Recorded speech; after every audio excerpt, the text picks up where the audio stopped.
असल में दोस्तों, जब से बाबर आजम के ऊपर एक जर्नलिस्ट ने एलिगेशन लगाया है, मैं वो वर्ड भी यूज नहीं करना चाहता कि फिक्सिंग एलिगेशन लगाया है।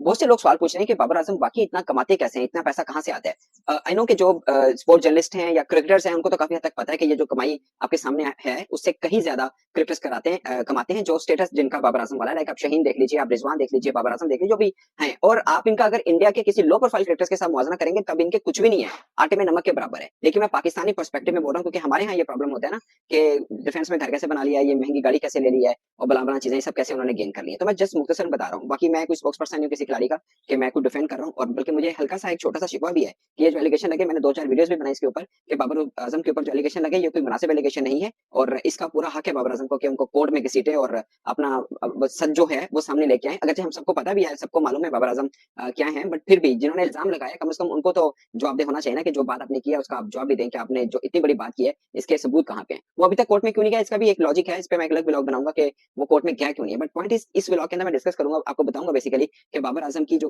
कमाई के फैक्टर आप देखते हैं वो क्या है। एक तो सबको मालूम है कि सेंट्रल कॉन्ट्रैक्ट 75 लाख रुपए पर मंथ उनको मिलता है, जो टैक्स काट कूट के कोई 60-62 लाख रुपए बन जाते हैं। मगर ये पीनट है, ये शायद बाबर आजम कभी अपने चेक भी ना करते होंगे अकाउंट में पैसे मेरे तनख्वाह आ गई है या नहीं आ गई, वो शायद चेक भी ना करते, 100% चेक भी नहीं करते होंगे।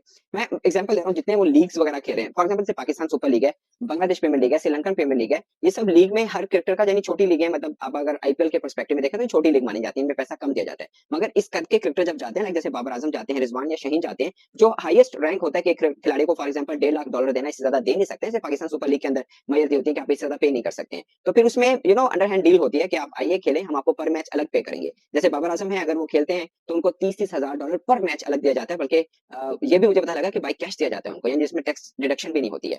और एक मुझे एक ऐड का पता था, मैं ऐड नहीं बताना चाहूंगा, मगर वो मुझे पता था, एक मेरे दोस्त हैं जिन्होंने सारा वो ऑर्गेनाइज करवाया था, तो वो बता रहे थे कि बाबर आजम को लाखों डॉलर में वो पे किया गया उस एड का। और जो उसमें टैक्स अमाउंट काटी जाती है, जो पाकिस्तान में टैक्स अमाउंट काटी जाती है, फॉर एग्जाम्पल अगर आप $3 लाख की डील बाबर आजम के साथ फॉर एग्जाम्पल हुई, उसमें जितने लाखों रुपए कटने थे एज ए टैक्स, वो बाबर आजम ने पहले कह दिया था कि वो टैक्स भी आप ही ने पे करना है, मेरे पास नीट अमाउंट ये इतनी आनी चाहिए। और ये जाहिर है उन्होंने इतनी मेहनत किया, वो उनका स्टेटस है। अगर कोई उनको पे कर रहा है, कोई आप समझे कि रियल स्टेट वाले पे कर रहे हैं या कोई और कंपनी उनको पे कर रही है, तो उनको मालूम है कि ये वर्थ रखते हैं बाबर आजम, इसलिए वो कर रहे हैं। अदरवाइज कोई जबरदस्ती तो है नहीं है। अगर किसी को बाबर आजम एड में लेने हैं तो उनको ये पे करना पड़ेगा। और याद होगा आपको, जब जावेद अफरीदी ने बाबर आजम को गाड़ी दी थी, तो सब लोगों ने कहा था कि जावेद अफरीदी ने बाबर आजम को गाड़ी दी और ये वो। मैंने उस वक्त एक ब्लॉग किया था कि बाबर आजम ने ये घाटे का सौदा किया है, क्योंकि अगर जावेद अफरीदी उस गाड़ी के एड में बाबर आजम को लेना चाहें तो उनको लाखों डॉलर पे करने पड़ेंगे। मगर वो 1 करोड़ 1.25 करोड़ की गाड़ी देकर ही उन्होंने जान छुड़ा ली थी। और बाबर आजम के फैन खुश हो रहे थे कि बाबर आजम को गाड़ी गिफ्ट हुई। हालांकि वो बहुत, जिसे बोलते हैं ना कि घाटे का सौदा था बाबर आजम ने, जो शायद मुरवत में आकर, फॉर्मेलिटी में आके बाबर आजम ने कर दिया था। अदरवाइज कोई गाड़ी वाला कहे बाबर आजम को कि हमारे यहाँ पैड में है, तो देखिएगा 2-3 लाख डॉलर से कम नहीं लेंगे। फॉर एग्जाम्पल डेलस के अंदर एक फंक्शन रखा गया था, बहुत सी खबरें चली थी, उसमें बाबर आजम नहीं थे, जो $25 वाली थी उसमें मैं नहीं कह रहा, उसके अलावा एक था जिसमें बाबर आजम और एक दो क्रिकेटर गए थे, उन्होंने 40 से 45,000 US डॉलर लिए थे।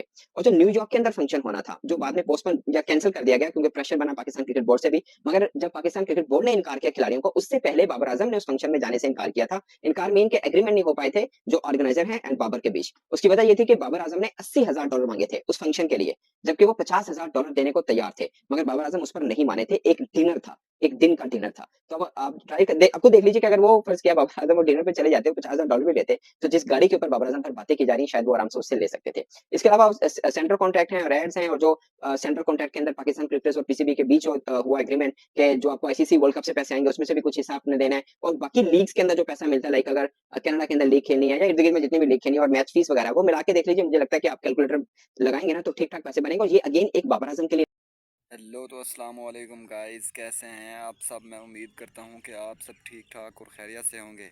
जैसा कि आप लोगों को पता है, वर्ल्ड कप जारी है। आज मैं बात करने वाला हूं अफ़गानिस्तान और ऑस्ट्रेलिया के दरमियान खेले जाने वाले मैच के बारे में।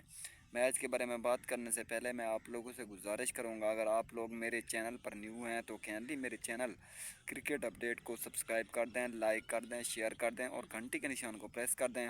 तो बात का आगाज़ करते हैं अफ़गानिस्तान और ऑस्ट्रेलिया की स्ट्रेंथ का, कि उनकी ताकत क्या है, कि अफ़गानिस्तान की ताकत क्या है और ऑस्ट्रेलिया की ताकत क्या है, कि किस तरह वो मैच जीत सकते हैं।